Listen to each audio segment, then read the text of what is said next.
suis Léa Philippi, je suis substitut du procureur au parquet de Foix depuis septembre 2019 et j'assure actuellement depuis quelques semaines l'intérim du procureur de la République puisque notre précédent procureur est parti et que son successeur n'est pas encore arrivé. Je vous rappelle peut-être d'abord les circonstances de cette enquête judiciaire.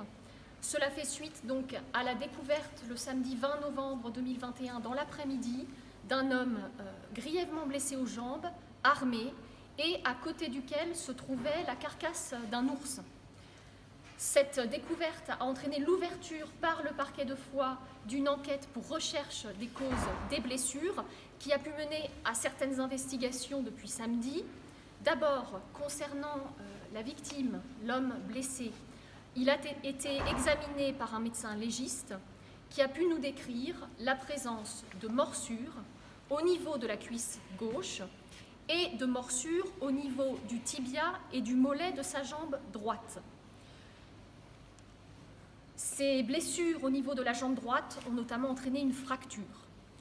Parallèlement, nous avons diligenté une opération d'autopsie sur l'ours qui a permis de retrouver l'existence d'un impact de balle.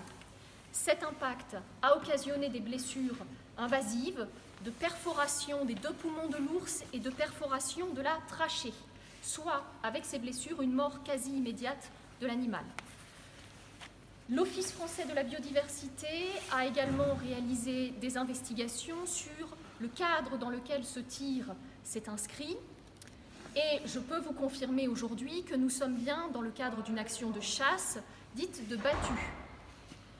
Cette battue, elle a eu lieu au moins pour partie dans une zone qui est la réserve domaniale du Mont Vallier. Cette zone fait l'objet de restrictions du droit de chasse et est régie par l'Office national des forêts. Ça signifie qu'en l'état des investigations, des infractions au Code de l'environnement liées à l'interdiction de chasser sur le lieu des faits sont susceptibles d'être relevées.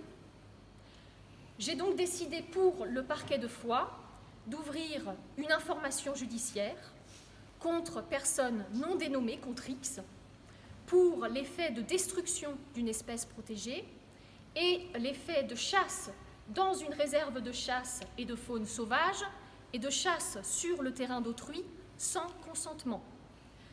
Cette information judiciaire, pour un délit et 2 contraventions à ce stade, cette information judiciaire va confier la poursuite des investigations à l'autorité d'un juge d'instruction.